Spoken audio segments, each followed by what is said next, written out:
The morning was calm around the lake, the kind of calm that felt alive, where every ripple of water, every bird call, and every breath of wind seemed to speak with its own voice.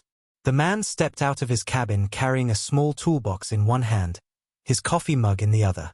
The wooden porch creaked gently under his boots, worn but strong, much like the cabin itself. He set the mug on the railing, crouched, and began tightening a loose board with slow, steady turns of the screwdriver. For him, these little repairs were more than chores. They were rituals. This cabin was not just timber and nails. It was memory. His father had built it with his own hands decades ago, and as a boy, the man had watched, carrying nails in a small bucket, helping in small ways, learning what it meant to build something that would last.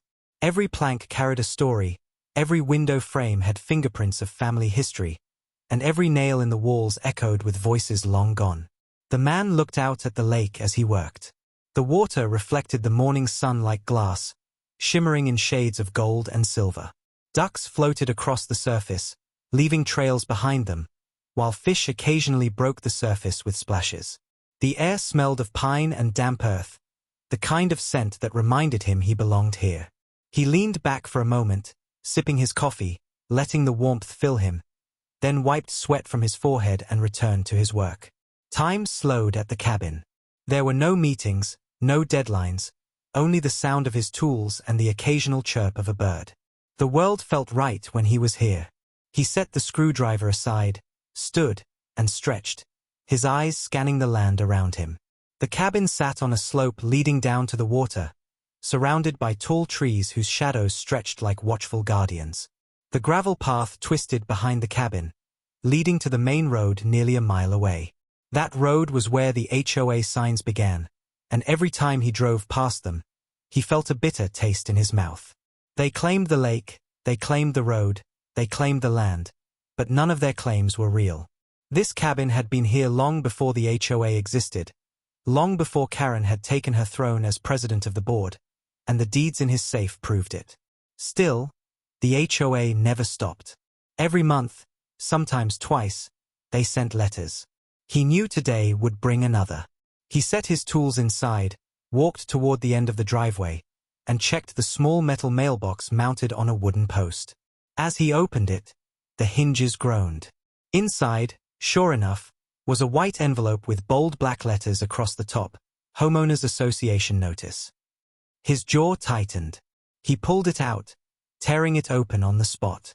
The paper inside was crisp, the words printed neatly as though they carried the weight of law. It read, Final notice. Failure to pay HOA fees in the amount of $14,750 will result in legal action and property removal. Structures deemed non-compliant will be demolished. He stared at the number, almost laughing. 14,000? For what?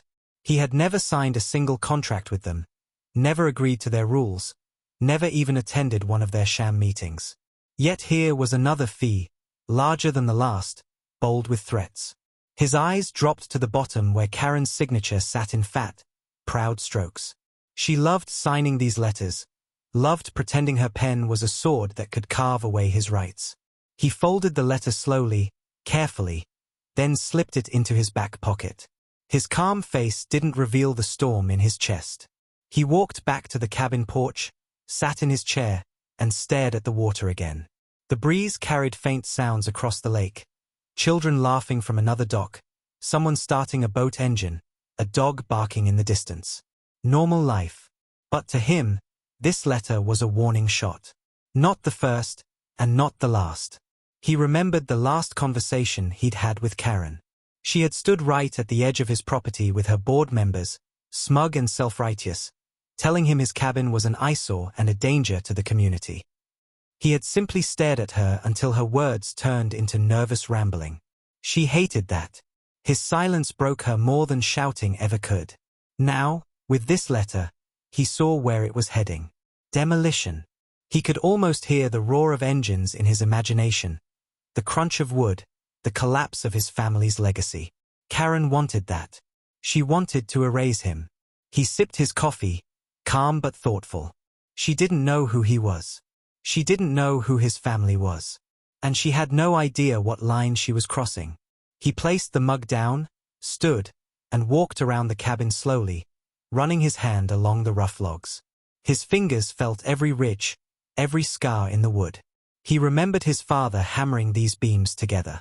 He remembered nights spent on the porch watching stars with his siblings. He remembered winters when the fireplace kept them alive during storms. This was not just a cabin. This was blood. This was history. This was home. And Karen had just threatened it. The sun climbed higher, casting sharp shadows across the yard. The man returned to his chair and pulled the letter back out, reading it again, slower this time, letting each word burn into his mind. He chuckled quietly, a humorless sound, and folded it back. The neighbors across the lake would hear soon enough. Karen liked to brag. She would stand in her meetings and declare victory, waving copies of her notices, claiming she was protecting property values. But one day soon, those same neighbors would see the truth. Because what Karen didn't know was that the man wasn't alone. His entire family carried badges. His entire family lived in the world she pretended to control with papers and fake rules. And when the time came, her board, her fines, her bulldozers, they wouldn't be enough. The man leaned back in his chair, letting the breeze wash over him, his face calm again. He had patience. He could wait. But as he glanced toward the gravel road, a faint cloud of dust rose in the distance. He narrowed his eyes, watching carefully. Trucks. 2 of them. Black with white letters, HOA maintenance. His lips pressed into a line. So it was beginning. The sound of the trucks grew louder as they rolled down the gravel road, the crunch of tires breaking the peace of the morning, dust clouds rising behind them like smoke from a fire. The man sat still on his porch chair, his coffee mug empty now, his eyes calm but sharp, watching as the 2 black trucks stopped just outside his property line. The words HOA maintenance gleamed across the doors in bold letters, and behind the wheel of the first truck sat one of Karen's favorite enforcers, a heavy-set man in a neon vest with a clipboard already in his hand. The passenger door opened and another stepped out, wearing a hard hat and carrying spray paint, like they were preparing for construction, or in this case destruction. The man did not move, he only leaned forward slightly, resting his elbows on his knees, watching in silence as they discussed something by the hood of the truck, pointing toward his cabin, pointing toward the lake, their lips moving quickly, their eyes darting nervously toward him, then back to each other. The second truck's doors opened and more men stepped out, 3 in total, carrying measuring tapes, paint cans, and a rolled-up blueprint. They looked more like demolition workers than maintenance staff, and the sight made the neighbors begin to drift out of their homes across the lake, curious at the noise, whispering as they saw the trucks lined up. One man on his dock shaded his eyes with his hand and muttered to his wife, "What are they doing now?" Another neighbor already had his phone out, recording from a distance, sensing that whatever was happening would be important. The man on the porch could feel all the eyes gathering, the way the community always gathered when Karen made a move. She loved an audience, she thrived on it, and if her trucks were here today, it meant she was close by, ready to step in with her smug smile and her binder full of fake rules. The worker with the spray paint began walking the perimeter of the cabin, spraying bright orange lines into the grass, marking boundaries as if preparing for bulldozers. He didn't look up at the man, though he could feel the weight of the silent stare following him with every step. The others unrolled the blueprint across the hood of the truck, flattening it with their hands, pointing at the sketch of his cabin drawn crudely in black ink with large X marks across the structure. He could hear faint words carried by the breeze: non-compliant, demolition order, fees unpaid.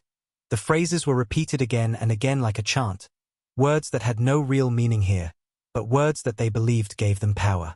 Slowly, the man stood from his chair, his boots heavy on the wooden porch, the sound echoing in the sudden hush that followed. The workers froze for a moment, glancing his way, their movements stuttering, their confidence faltering under his steady gaze. But he said nothing. He simply walked to the edge of the porch, folded the notice still in his pocket, and held it up for them to see. The paper fluttered in the wind, the bold words "final notice" staring back at them. His voice calm and low as he finally spoke. "This is your proof? This is your law?" The workers shifted uncomfortably, none answering, until the man with the clipboard cleared his throat and tried to sound firm. "Sir, this property has outstanding fees, nearly $15,000. You've been warned repeatedly. Today we're marking the structure for removal under HOA authority. You can either comply or face further action. The man tilted his head, his silence stretching so long it made the worker look away, sweat beading on his forehead despite the cool morning breeze. Neighbors had gathered closer now, some crossing the road to stand at the edge of his property, whispering among themselves, "That's his family's cabin. They can't just touch it." Karen's lost her mind this time. The man let the silence build until the workers began shifting nervously again. Then he lowered the notice and spoke clearly. "Your authority ends where my property begins, and you know it."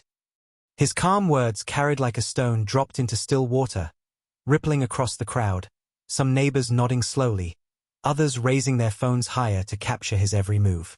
The worker with the spray paint swallowed hard, looking back at the clipboard man for direction. But before he could answer, the roar of another engine cut through the morning. A third vehicle pulled into the lot, a black SUV polished to a shine, and out stepped Karen herself. She wore her usual smug armor, oversized sunglasses, a bright red blazer, and of course the binder clutched tight against her chest. She walked like she owned the ground, her heels clicking sharply, her son trailing behind her with his phone out, already recording for her evidence. The workers straightened immediately, their fear replaced by fake confidence now that their queen had arrived. Karen spread her arms dramatically as if she had been waiting for this very moment, her voice sharp, cutting through the murmurs.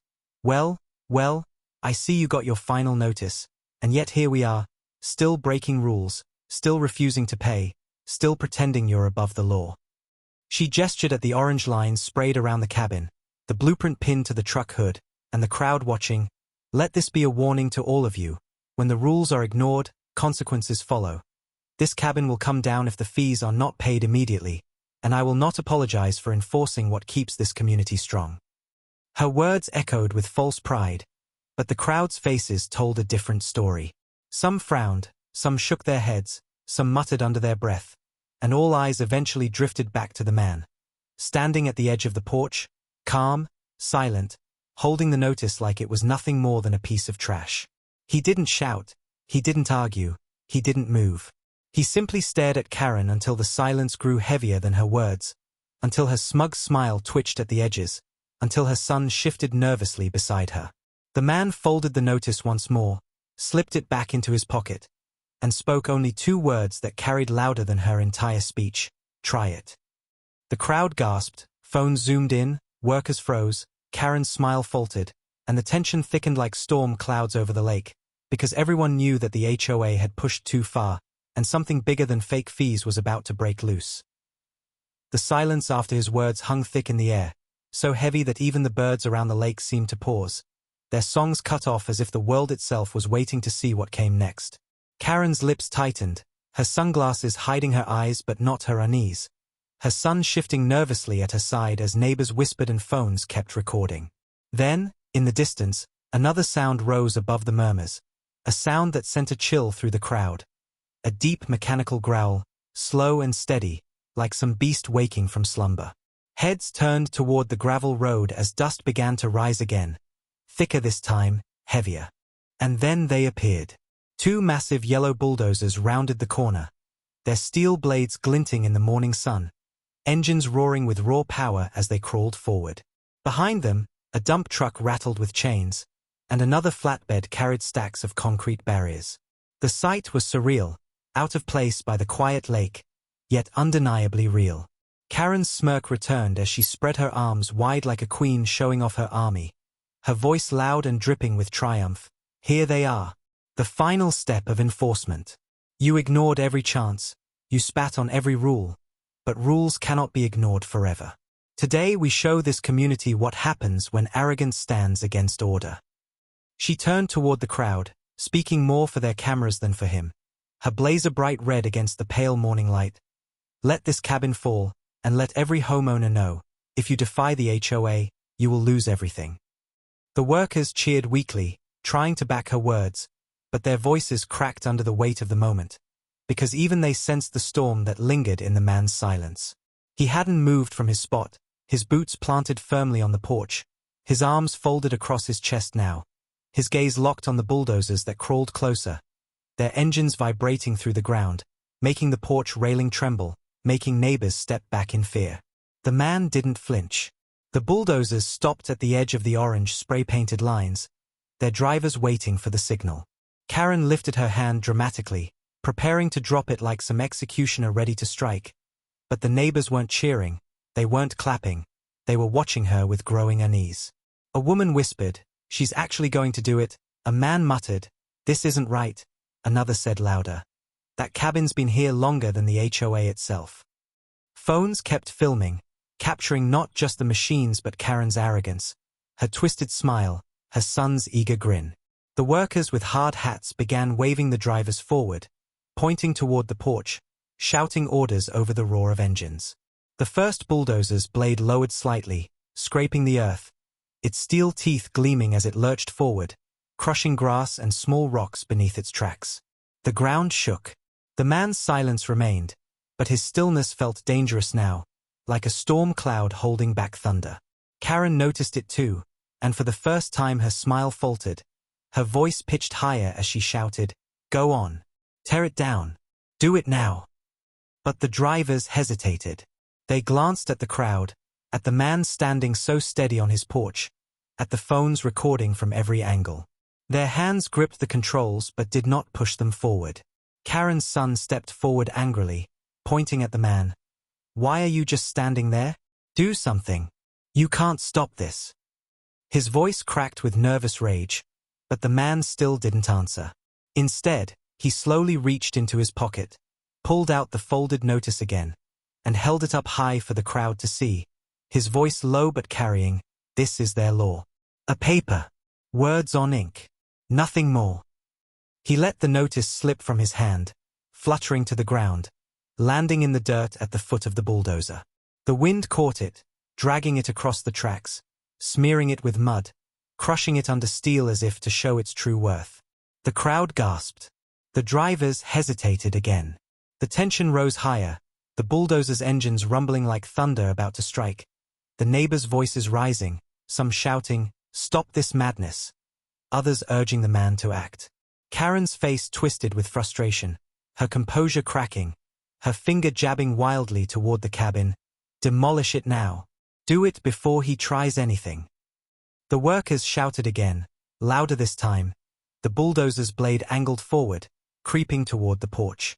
Wood splintered as the first steps of destruction began.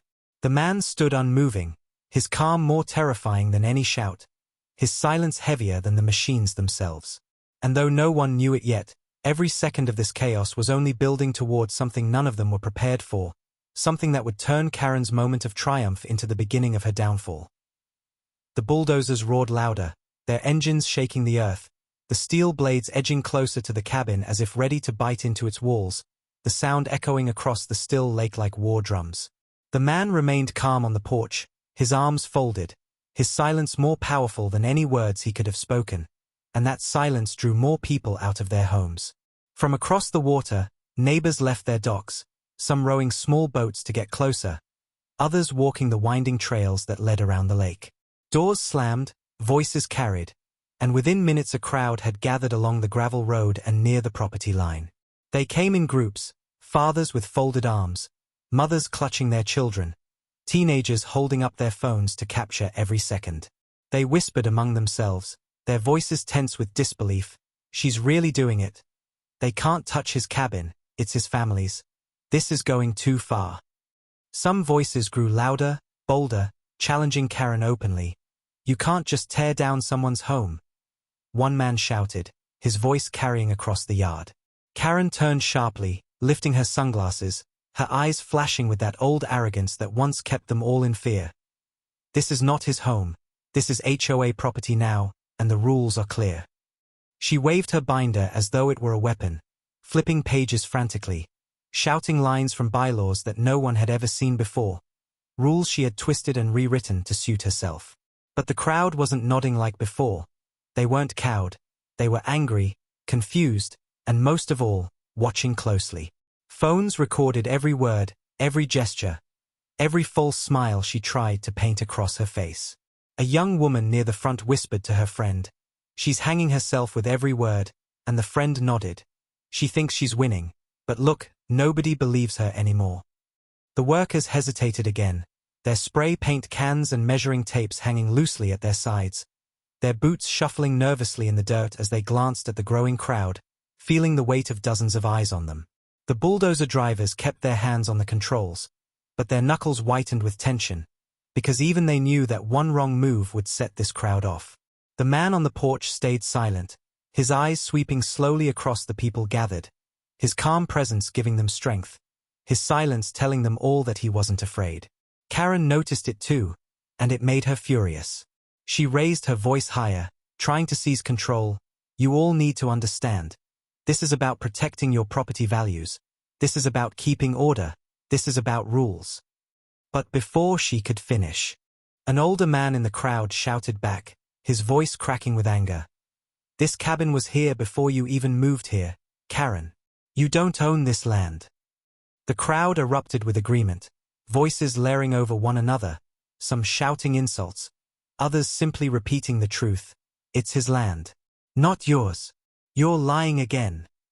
Karen's son, his face red with embarrassment and anger, raised his phone like a shield and shouted back, "Shut up. You don't know anything. My mom runs this neighborhood. She runs everything." His voice cracked on the last word, drawing laughter from some of the younger neighbors, the kind of laughter that cut deeper than anger. Karen spun on him, hissing under her breath, "Be quiet." But the damage was already done, his outburst fueling the crowd's boldness. The tension was electric now, the bulldozers rumbling in place like caged beasts, the workers frozen, the neighbors defiant, and through it all the man stood calm and unshaken, his silence pressing down heavier than all the noise. Slowly, he took a step forward, down from the porch, his boots crunching against the gravel, the sound sharp in the quiet that followed. All eyes turned to him, the crowd holding its breath, even the bulldozer drivers leaning slightly out of their cabins to see what he would do. He didn't shout, he didn't argue, he simply walked to the center of his yard, bent down, and picked up the crumpled notice that had been crushed under the bulldozer's track. He held it up, torn and dirty, and let it flutter back to the ground. His message was clear without a single word. Karen's authority meant nothing here. The crowd erupted again, this time with cheers, claps, and voices calling out in support, "Stand your ground. Don't let them touch it. We're with you." Karen's face burned red, her hands shaking as she gripped her binder tighter, realizing that for the first time the crowd wasn't with her. They were against her, their loyalty slipping away in the face of one man's silence and strength. She tried to shout over them, her voice shrill, "Quiet. All of you quiet. This is official HOA business." But the crowd didn't listen. They were done being quiet. And as the bulldozers rumbled, the workers hesitated, and the neighbors grew louder, it became clear that this was no longer just about a cabin. It was about power. And Karen's grip on it was slipping fast. Karen raised her binder high like a trophy, shaking it in the air as if the mere sound of its pages would silence the growing defiance. Her sunglasses glinted in the sunlight, her red blazer catching every eye, and she took a long dramatic step forward into the yard as if she were stepping onto a stage. The bulldozers idled behind her, their engines rumbling low like thunder waiting for her command, and the workers straightened, taking courage from her boldness, while the crowd fell into a restless murmur.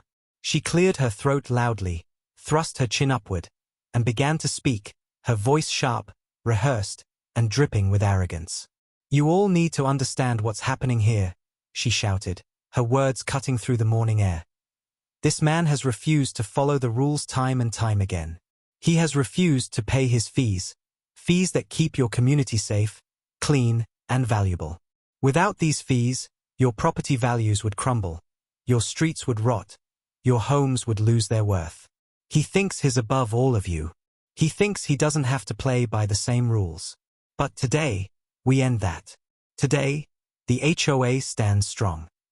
She slapped the binder against her palm like a gavel, her voice rising with each sentence, her tone theatrical as if she were delivering a grand speech to a courtroom instead of a group of fed-up neighbors. "Look around you," she gestured toward the crowd with a sweeping arm. "Every one of you benefits from these rules, every one of you relies on order, and when someone decides he is bigger than the system, then the system must remind him that he is not. This cabin is a violation. This cabin is non-compliant. And this cabin will be removed. Let it be a lesson to everyone. The crowd didn't cheer the way she hoped. Instead, they murmured, shifting uncomfortably, their faces showing unease, even disgust. A few shook their heads, others whispered angrily to each other, and phones kept recording, capturing every ounce of her smugness for the world to see. Karen, noticing the lack of support, only grew louder, mistaking silence for intimidation. This is not about him, she snapped, pointing a shaking finger at the man. This is about all of you. If he wins, you lose. If he stays, your homes suffer. But if we do this, if we enforce the rules, then order is preserved. And without order, there is nothing. She stomped her heel into the gravel for emphasis, but the crowd only grew more restless, mutters rising, people whispering, she's gone mad. This is bullying, not order. She's drunk on power. The man on the porch stepped down slowly, walking across the yard with steady strides, his face unreadable, his silence heavier than her shouts. He stopped just a few feet from her, the tension between them sparking like fire. Karen sneered, turning her sunglasses down to glare directly at him. Say something, she hissed. Defend yourself. Prove to them you're not guilty. Or stay silent and admit you've lost. But he didn't. He simply stared, his silence louder than anything she could say. The crowd picked up on it, their murmurs shifting, their phones catching the contrast between her wild theatrics and his calm defiance. Karen's face twisted with frustration, her voice shriller now, her words tumbling faster. You see? He has nothing. No defense, no argument, no answer. That's because he knows he's wrong. He knows he's beaten. And when this cabin comes down, it will be proof that no one, not him, not anyone, can escape the authority of the HOA under my leadership. She raised her binder high again, practically screaming now, her voice breaking. This is my victory, and this community will thank me for it. The silence that followed was deafening. The neighbors didn't clap, didn't cheer, didn't thank her. Instead, one voice rang out clearly from the crowd, an elderly man with a cane, his tone cold. Victory? This isn't victory. This is destruction. The crowd murmured in agreement, nodding, whispering louder, some even booing softly. Karen's son tried to shout them down, but the noise only grew, their anger mixing with disbelief. Karen's eyes darted across the crowd, realizing the shift, realizing she was losing them. But she pressed on desperately, turning back to the bulldozer drivers. Do it now. Tear it down. Show them what happens to rule breakers. The workers hesitated again, their eyes flicking nervously between Karen's wild expression, the calm man standing steady before her, and the crowd that now clearly wasn't on her side. Engines roared louder as the bulldozers inched forward, gravel crunching, blades lowering, the final signal hanging in the air like an axe waiting to drop. And still the man said nothing. Still he stood there, calm, collected, unshaken. The silence around him was no longer just his. It had become the silence of the crowd too, their support shifting, their anger brewing, their fear breaking into courage. Karen couldn't see it yet, but her so-called victory speech had planted the seeds of her downfall, and with each passing second, those seeds were growing into something she could never control. The bulldozers growled louder, their steel blades now only feet away from the cabin's porch, gravel crunching under their heavy tracks as neighbors gasped and stepped back, phones lifted higher to capture every second. Karen stood with her binder raised like a queen delivering her final order, her voice shrill and cracking as she shouted again, "Do it now. Tear it down." Her son clapped his hands, yelling, "Yes. Show him who's in charge." But the drivers hesitated, their hands frozen on the levers, their eyes darting between Karen's manic grin and the man's calm, steady stance in front of his family's cabin. And then, just as the engines roared louder, another sound cut through the chaos. At first it was faint, carried on the wind, but it grew quickly, drowning out the machines, a sharp wail, rising and falling, unmistakable. Sirens. Police sirens. They echoed off the trees, bounced across the lake, and rolled like thunder over the crowd. Heads turned, neighbors whispering, "The police? Who called them? Phones pivoted, recording the road now instead of the bulldozers. Dust rose from the gravel trail, growing thicker as flashing red and blue lights pierced through the haze. Karen's smirk widened, her shoulders straightening as she laughed. A shrill, ugly sound. Finally. The law is here to finish what we started. He'll be dragged off his porch in handcuffs, and this nightmare will be over. She clapped her hands proudly, her son jumping in excitement. They're going to arrest him, Mom, we won. The bulldozer drivers eased off their controls slightly, pausing their advance, uncertain whether to continue or wait for the officers now racing toward the property. The neighbors pressed closer to the property line, whispering nervously, some muttering, "This doesn't feel right," others shaking their heads. She must have called them, she always calls them. Within moments, 3 black and white cruisers appeared, sirens still wailing, lights flashing, their tires throwing gravel as they screeched to a stop in front of the property. Doors flew open and officers stepped out, serious and focused, their hands resting on their belts as they scanned the scene. The crowd grew silent, the tension so heavy it was like the air itself had thickened. Karen strode forward boldly, waving her binder at them like it was a badge of authority. "Officers. Over here. This man is in violation of HOA rules. He refuses to pay fees. He's trespassing on property he doesn't own. And now he's obstructing an official demolition order. Arrest him. Do it now." She jabbed her finger toward the man, her voice rising higher and higher, her face red with fury and triumph. Her son echoed her words, "That's him. Arrest him." But the man didn't move. He didn't flinch. He simply stood tall in the middle of his yard, his hands loose at his sides, his expression calm and unreadable as the officer's eyes finally fell on him. The silence stretched, so long that Karen grew impatient, stomping her heel into the dirt, shouting again, "What are you waiting for? That's the criminal. That's the troublemaker. Arrest him already." The neighbors were tense now, their whispers sharp and fast. "This doesn't look like an arrest. Why aren't they moving? Why are they just standing there?" The officers didn't move toward Karen's target. Instead, they stood straighter, their expressions changing. One officer glanced at another, a silent acknowledgement passing between them, before they slowly began to walk, not toward Karen, not toward the bulldozers, but toward the man. Karen's smirk returned, misreading their movements, clapping her hands together. "Yes, finally, take him away." But the crowd noticed something she didn't. The officers weren't approaching like they would a suspect. Their posture wasn't hostile. Their hands weren't on their weapons. They moved with respect, their eyes steady, their steps careful, like men approaching someone of higher authority. The man still hadn't spoken a word, but the silence was becoming unbearable now, the suspense making the neighbors' hearts pound, the workers shifting nervously, the bulldozer drivers lifting their hands completely off the controls. Karen didn't see it. She was too blinded by her own pride, too desperate to believe her moment of victory had finally come. She turned to the crowd, spreading her arms wide, her voice shrill with glee. "Do you all see now?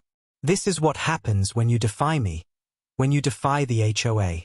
Even the law is on our side." The crowd didn't answer. They were too busy watching the officers, too busy watching the way their eyes lingered on the man with quiet recognition, too busy waiting for the moment Karen's illusion would shatter. And though she didn't realize it yet, the sirens that had filled her with so much confidence were not here to crown her victory. They were here to end it. The officers stopped only a few feet from the man, their boots crunching against the gravel, their faces calm but respectful. The crowd leaned forward, holding their breath, phones raised high, waiting for the handcuffs, waiting for the arrest that Karen had promised. Karen herself was smiling so wide her sunglasses almost slipped, her voice sharp as she shouted, "Well, what are you waiting for? Do your job. Arrest him already." Her son echoed, "Yeah, take him away, he's a criminal." But then something strange happened. The officer at the front didn't reach for his cuffs. He didn't bark commands. Instead, he straightened his posture, raised his hand, and gave a crisp nod of respect. "Commander," he said clearly, his voice carrying over the stunned crowd, "we got here as soon as we could. The crowd gasped, their whispers exploding into a storm of shock and confusion. Commander. Did he just call him Commander? Phones zoomed closer, capturing every second as Karen's smug smile froze on her face, confusion flickering beneath her glasses. Her son's jaw dropped, his phone lowering slowly as he realized the scene was shifting in a way neither of them had expected. The man finally moved, pulling something from inside his jacket. It wasn't cash, it wasn't papers. It was a badge, shining in the sunlight, heavy and real. He held it calmly, not high, not flaunting it. Just enough for everyone to see. Just enough for the truth to strike like lightning. Gasps spread across the crowd, some people covering their mouths, others muttering. No way, his law enforcement, federal. The officers around him nodded again, their hands leaving their belts completely, their stance no longer cautious but protective, like soldiers standing beside their superior. One of them turned to Karen, his expression sharp and cold. Do you understand what you've done here? You've issued threats, destroyed federal property, and obstructed an officer in his own home.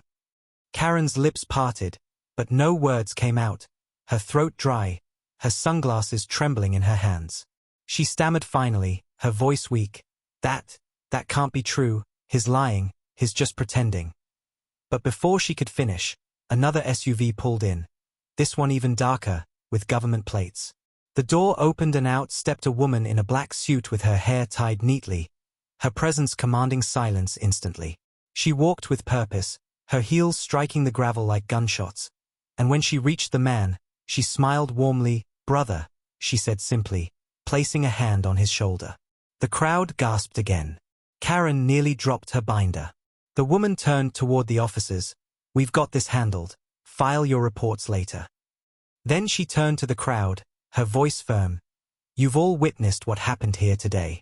This property belongs to this man and his family. Any attempt to touch it again is not only illegal, it's an attack against federal law itself. Neighbors cheered, their voices rising louder now. We knew it. About time. She's finished. Karen shook her head furiously, her sunglasses slipping off completely, her face pale as she shouted desperately, No.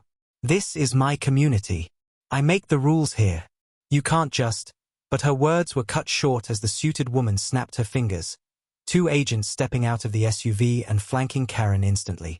Her son yelped and tried to back away, but another agent calmly blocked his path, shaking his head. Karen's voice shrieked, This isn't fair. This isn't how it works. I'm the president of the HOA. The man finally spoke, his voice calm and steady, cutting through the chaos like a blade. You were never president of anything but lies. His words silenced her completely, the crowd erupting with cheers, claps, and laughter, their phones capturing her humiliation from every angle. Karen's face twisted, her power shattered, and for the first time, she realized she wasn't the hunter anymore, she was prey. The family she had mocked, fined, and threatened wasn't just another victim of her arrogance. They were the law itself, and she had just declared war against them. Karen's face had lost all color, her hands clutching the binder so tightly that the edges bent under her grip, her eyes darting wildly between the crowd, the officers, the agents, and the man standing calm as stone in front of his cabin. Neighbors pressed closer now, their whispers louder, no longer afraid of her, no longer avoiding her glare. Phones pointed straight at her trembling body, recording the downfall of the woman who had bullied them for years. She opened her mouth, desperate to salvage some piece of her broken authority, but the suited woman, the man's sister, raised her hand sharply, her voice cutting through the noise like steel. You will stop speaking now. Every word you say is being recorded, and every second is evidence against you. Karen flinched as though struck, her binder dropping to the ground, pages scattering in the dirt, her so-called laws torn apart by the same wind she had once thought carried her voice. Her son bent down to gather the papers, but an agent stopped him with a single glare, and he froze, helpless, looking smaller than he ever had before. The bulldozers idled quietly now, their drivers leaning out of the cabins, stunned by what they were witnessing. No one had told them they were here to destroy federal property. No one had warned them they would be pawns in a war they could never win. Slowly, one by one, They shut down their engines, the growl of machines fading into silence, replaced by the murmur of the crowd and the clicking of phones capturing every moment. The man finally stepped forward, his boots crunching on the gravel, his presence commanding without a single raised voice. He stood before Karen, his eyes locked on hers, and for the first time she couldn't hold his gaze. Her sunglasses were gone, her armor gone, and her face showed the raw truth of fear. His voice was low but carried over the crowd with the weight of a gavel. You thought you could take this cabin with paper fines and fake rules. You thought you could scare me with threats. You thought you could break what my family built. But you didn't just come after me. You came after federal property. You came after the law itself. And now the law is here. The crowd erupted in cheers, claps, and even shouts of joy, their voices rising like a storm as neighbors celebrated the end of her reign. Some yelled, "Justice," others shouted, "No more Karen." Phones shook in the air as they streamed live to the world, her humiliation spreading far beyond the lake. Karen stumbled backward, her son tugging at her sleeve, whispering frantically, "Mom, we have to go. Please, we have to go." But she shook her head, her pride refusing to die even as everything around her collapsed. She screamed, her voice breaking, "You can't do this. I am the HOA. I run this place. You all need me." But no one agreed. No one nodded. The crowd only booed, their faces hard, their courage finally free from her grip. The suited woman stepped closer, her expression sharp, her voice cold, "No. You're finished." Effective immediately, this HOA board will face full investigation for fraud, harassment, and destruction of federal property. You will not only lose your position, you may lose your freedom. Agents stepped forward, their presence suffocating, their hands reaching for Karen's shoulders, and for the first time her knees buckled. She collapsed into her son's arms, her cries turning desperate. "Please, I didn't know, I didn't know." But it was too late. The crowd had seen everything, the evidence was everywhere, and ignorance was no shield. The man looked down at her one last time, his calm voice final. "You wanted to teach me a lesson. Instead, you taught everyone who you really are." With that, he turned away, walking back toward his cabin, the agents surrounding him like guardians, the crowd parting respectfully as he passed. Neighbors clapped him on the back, shook his hand, whispered their thanks, their respect clear in their eyes. Karen's sobs echoed faintly behind him, but he didn't look back. He opened his cabin door, stepped inside, and let the silence of the home swallow him again. A silence not of fear, but of victory. Outside, the agents loaded their vehicles, the officers filed reports, and the crowd slowly dispersed, buzzing with the story they would tell for years. By nightfall, the videos would flood social media, the headline clear. HOA Karen tried to demolish a federal cabin. She got demolished instead. And as the lake reflected the fading sunset, calm once more, it carried the quiet truth across the water. The reign of Karen was over, and the family she had tried to break had proven untouchable.